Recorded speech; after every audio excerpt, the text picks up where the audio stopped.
An original 6 Wednesdays. He's the Chicago Blackhawks face off against your Toronto Maple Leafs right here at Scotiabank Arena. What's up, Leaf Nation? Welcome to Live from Morning Skate presented by FanDuel. She's Jackie Doorey. I'm Scott. Well, this is exciting. I haven't worked with you before. I know. This is cool. Becky couldn't make it today, but this is our debut, the matchup you have been waiting for, Leafs Nation. Absolutely. Before we get into tonight's game or the game that happened on Saturday night or just all everything that's going on in Leafland, we got to talk about Super Sunday. Now, while most people were getting ready for the Super Bowl, lots of Leaf Nation went down to Nathan Phillips Square because we had our Leafs outdoor practice presented by Sport Check. It was probably my favorite day of 2023 so far. It was so good. The weather was perfect. And, you know, seeing the guys take the TTC, I think, was another highlight of that day. Just like the TTC in the subway is always packed, but then you throw in a bunch of NHL players all padded up. Yeah, I laughed a couple times seeing some of those posts from the Maple Leafs Instagram account. Yeah, no, I took an Uber. But when I got there, Justin Hall, I said, how was the subway ride? He was still holding his transfer in his hand. He's like, I got to get back to Scotiabank Arena when it's done. I'm keeping my transfer. I'm like, there's no chance he paid the $325, but he said, I did. They all paid the $325. And you know what? Paul's a practical man. I appreciate that. It was a real cool format. It was Team Ontario versus Team North America versus Team Europe. I got to sit on the bench. I was hanging out with some of the players. If you go on my Instagram, you can see me and Mitch and Bunch doing the little night at the Roxbury. Got to hear the chirps. It was very funny. Some things that I can't say on TV, but all in good nature. And at the end of the day, Team Ontario became victorious. Mitch Marner just putting on the show as he does, and Captain John Tavares doing what he does, leading by example. Yeah, and someone else stealing the show were all of the dogs who belong to the players on the Toronto Maple Leafs. I mean, that was also a highlight, seeing them all on the ice there. You know, I mean, it was almost like an elevated dog park. Yeah, Bud was there. the official Toronto Maple Leaf.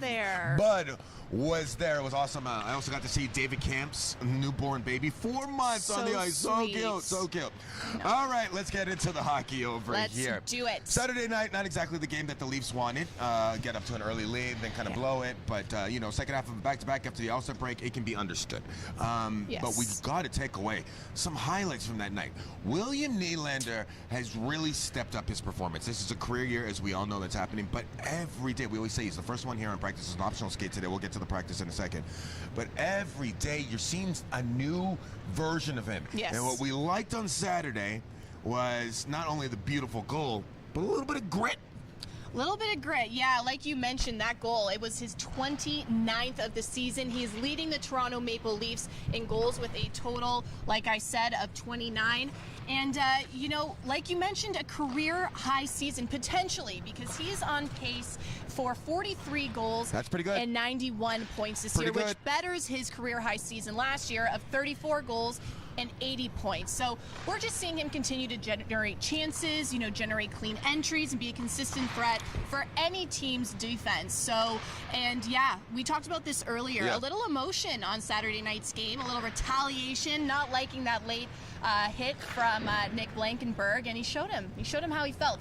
And you know what? I think Coach Keefe said it best. You never want to have a player in the penalty box, but the way he responded just shows that he's giving us another level of Nylander. He's showing us that he's got emotion, he's bringing intensity, and Leafs Nation loves to see it. We love to see it. And what I loved is it was more because he missed the breakaway. That's, I think, the key point. Because he expects things to go in right now. That's his confidence level, and that's the rate that he's playing at, and he should. And he's doing it, and he's leading his line. He's putting the boys on his back, and he's saying, guys, I can handle my own line. Because remember, he was drafted as a center. Now, with all those stats that you just mentioned, you would imagine that he's the best player on the team. No, not when you got Magic Mitch Marner. Man, every game he just brings it. It feels like it's point after point after point after point. You can't keep up with him. No, you really can't. Another player who's having a fantastic year. He's extended his current point streak to 6 games. He's got 8 points in those games, 2 goals and 6 assists. And he's also recorded a multi-point outing in back-to-back games, Scott. So when we take a look at Marner's season this year, that's 9 multi-assist games and 16 multi-point games. Go on. It just never ends with Mitch Marner. He's the gift that keeps on giving. Yeah, I used to call him Magic Mitch Marner, but we got to call him multiple goals Mitch Marner, because multiple assists, multiple points, multiple everything.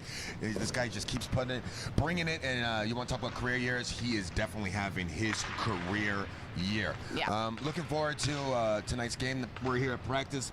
Steve was sent down to the Marlies this morning. We believe Samsonov will get the start in goal. As you can see, it's an optional skate. But we have some really good news. You saw somebody wearing a blue jersey yesterday. Let's talk about that. Yes, we did. Austin Matthews skating in a regular jersey yesterday and looking good. He said he was eyeing tonight's game to make his comeback after being off for 3 weeks with a knee injury.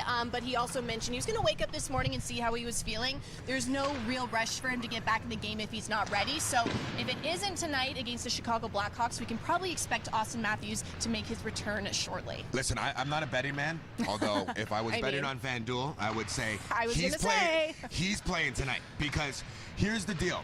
He loves playing against Patrick Kane, and he loves playing against the Chicago Blackhawks. And I don't know if you guys have known, basically since Austin Matthews has been drafted onto the Toronto Maple Leafs, every Chicago Blackhawks Leaf game has been something to take home. From Austin Matthews scoring the overtime winner right here in Scotiabank Arena to him and Showtime going back and forth with the I can't hear you. So I have a weird feeling my FanDuel bet would be that he's playing tonight. Let's talk about the Chicago Blackhawks really quickly. A team that's tanking. We all know it. They're not very good. It seems like Jonathan Toews might be the last time we see him in a Blackhawks jersey here at Scotiabank Arena. A lot of teams really want him, especially the Colorado Avalanche. And Patrick Kane, Showtime.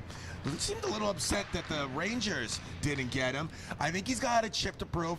He knows it's the bright lights when you play here in Toronto. I have a weird feeling for his last time, probably in the Chicago Blackhawks jersey at Scotiabank Arena. We're going to have to keep our eyes on Mr. Showtime. Yeah, I mean, he's definitely one of the threats the Leafs will be looking at, as well as Max Domi. He is leading the team in goals this year, and of course, we know that name, son of the legendary Leaf, Ty Domi.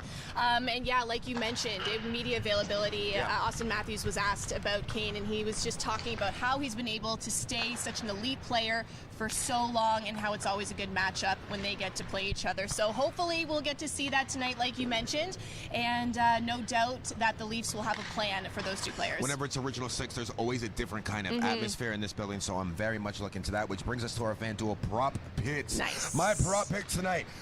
What will be the highest scoring period? The first one. Are you kidding me? These teams hate each other. It's an original six matchup. As I said, the building will be buzzing because it's Wednesday. Showtime wants to show up. Austin Matthews, if he gets back in the lineup, which I'm just thinking he will want to be putting on a show. So highest scoring period for me is first period, which means free pizza for you if you're lucky enough in the building. Jealous. Hopefully, if the Toronto Maple Leafs score first. Will there be overtime? No. I think the Leafs handle this one, take care of business, and send the Blackhawks on their way. Nice. I mean, I can't argue with you. You know, the history tells us the second period might be the highest scoring, but I think you're right because the last couple games, it has been the first period. So you know what? I can't argue with your logic, Jackie, Scotty. calling me out over here. I called you out only to come back to the compliment at the end. No, you're dead. We're doing a FanDuel bet right now. All right, I got first, you got second. That's what we're doing. All right, I like it. Let's just make it interesting. Yeah, Why not? Lock in those prop picks. And you know what? Before we end out today's show, as you all know, February is a Black History Month, so we want to celebrate some Black excellence in hockey. And today we are going to talk about Val James. Oh, I love Val. Yes, he played for the Toronto Maple Leafs in their 1986-87 season. And not only was he the first Black player to suit up for the Leafs, but he was also the first Black American player to play in the NHL.